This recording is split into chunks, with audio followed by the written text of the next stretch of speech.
Pemirsa, puncak arus balik gelombang kedua di Bakauheni Lampung akan terjadi besok prediksinya. Walau demikian kondisi pelabuhan pagi ini masih terlihat sepi. Dan untuk mengetahui informasi selengkapnya kita bergabung bersama jurnalis Metro TV Enrik Tera dan juru kamera Adi Joy langsung dari lokasi. Tera, pagi Tera. Jadi bagaimana situasi terkini di Pelabuhan Bakauheni?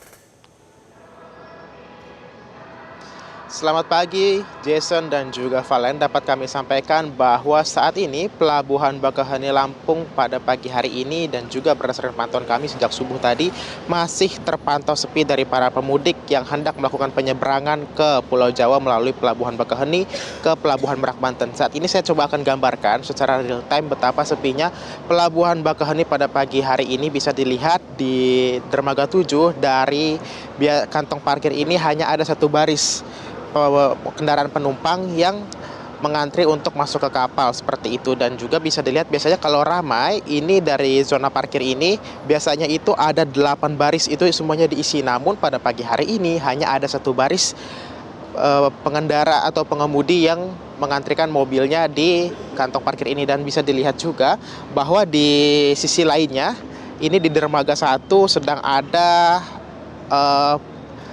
proses pemasukan muatan begitu dari baik pemudik pejalan kaki maupun juga dari pemudik yang membawa kendaraan roda 4. Seperti itu bisa dilihat bahwa juga secara real time ini kendaraan yang masuk juga kendaraan yang mengantri di dermaga 1 untuk masuk kapal itu hanya sedikit dan tidak terjadi antrian panjang begitu. Dan ini mengindikasikan bahwa pada pagi hari ini belum banyak pemudik yang hendak melakukan penyeberangan ke Pulau Jawa melalui Pelabuhan Bakauheni Lampung. Dan berdasarkan data yang telah kami terima pada tanggal 26 dari jam 12 malam hingga jam 12 malam hingga jam 12 kemarin itu sudah ada sebanyak 103.000 lebih penumpang.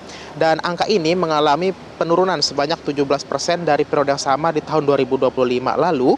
Untuk jumlah kendaraan ada sebanyak 25.000 kendaraan. Ini juga mengalami penurunan sebanyak 28% dari periode yang sama di tahun 2025. Jika kami akumulasikan dari H+1 Lebaran hingga hari ini sudah ada sebanyak 444.000 lebih penumpang yang sudah melakukan penyeberangan dari Pulau Sumatera menuju Pulau Jawa. Dan untuk total kendaraan sendiri ada di angka 118.000 unit yang telah melakukan penyeberangan.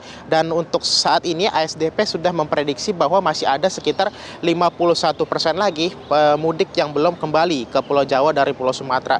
Oleh karena itu pihak ASDP melakukan prediksi juga bahwa gelombang arus balik kedua itu akan terjadi pada tanggal 28 hingga 29 Maret 2026. Dan untuk mengantisipasi tingginya lonjakan dari para pemudik, pihak SDP memberlakukan sistem single ticketing kepada para pemudik, yakni di mana para pemudik ini tidak lagi dapat untuk melakukan pemilihan kapal maupun juga dermaga mana yang mereka ingin sebagai sarana mereka untuk menyeberang begitu. Dan juga untuk di single ticketing ini tidak lagi ada tiket ekspres maupun tiket eksekutif, di mana untuk para penumpang semuanya dikenakan tiket reguler seperti itu. Dan juga untuk sistematika yang kedua ada dengan skema buffer zone dan juga delay system yang diterapkan di kilometer 49 dan juga kilometer 20. Untuk sementara demikian Jason dan Valen yang dapat kami laporkan terkait situasi dan kondisi di Pelabuhan Bakauheni pada pagi hari ini.